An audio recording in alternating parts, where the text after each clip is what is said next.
My ex-girlfriend came back after 10 years and called me a liar when she found out I had already moved on. Back when I was 14 years old, I fell in love with one of my classmates in school. She's kinda gullible in a cute way, and laughs so hard at my jokes even at her expense. I started courting her, and she was hesitant at first given that we were very close friends, but she told me she'd give me a chance since she loves being around me. After 3 to 4 months of courting, she then said yes, and we became officially boyfriend and girlfriend. We fell in love so hard and dated until we graduated high school.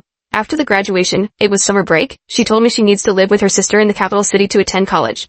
I told her that it would be okay for us, and that we could make a long-distance relationship work. I studied at one of the universities in our province, and she went with her sister to the city. We communicated a lot over the few months of us being away. I called her for our 4th anniversary, and told me that no matter what I should wait for her. But, then a few months later, she suddenly disappeared. I couldn't call her phone, her social media accounts became inactive. When I saw that she had a new account, just not one following me, I realized finally that she ghosted me. When I tried to reach out, I was ignored. This broke me. Suddenly, she became somebody that I used to know. A couple months into this breakup, one of her friends came to the same campus that I went to. I just politely said hello to her, and she asked me to go out at a cafe near our campus after classes. We met at the cafe, and told me that my ex said she was sorry, and gave me a letter she sent. The letter said that she can't make it work having a long-distance boyfriend, and she just wanted to move on, and wished me best. It freaking hurt. I thanked her friend, went to my boarding house, and cried ugly, but I decided to respect her decision, and moved on. A year passed, and I met a girl in a workshop. I attended. We had the same line of course, just at different schools. I asked for her number to schedule a study session. She was tomboyish, so at first I didn't really notice her in a romantic way. As we started hanging out more, I realized I really liked this girl.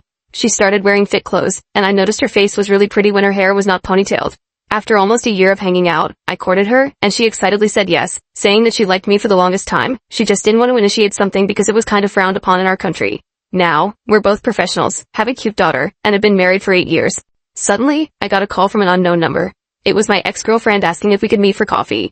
I hesitated but agreed, in one condition. I told her I had to bring my wife. She became furious on the phone, and called me a liar and manipulator. But she still insisted on meeting me without my wife, so I told her I would meet her in a public place. When we met, I started the conversation with "Hi, how have you been?" She told me she had a 4-year-old son, but got separated from her partner. She also told me that she went back to our province for me, and when she found out I was married with a family, she was shocked because I promised her that I'd wait for her. I was stunned with the audacity, as she stuttered, trying to control her crying. I stopped her, and told her while gritting my teeth, "Thank you for coming back for me. But, you can't just come back in my life after 10 years, after abandoning me, and having a son and other relationships." I told her to never contact me again. I stood up, thanked the staffs in the stall, eyes red for my emotions, and went to my wife and daughter in another restaurant. When I got home, I told my wife the story, and she hugged me. I am very thankful with everything I have right now. That ex may be my first love, but my wife is my greatest.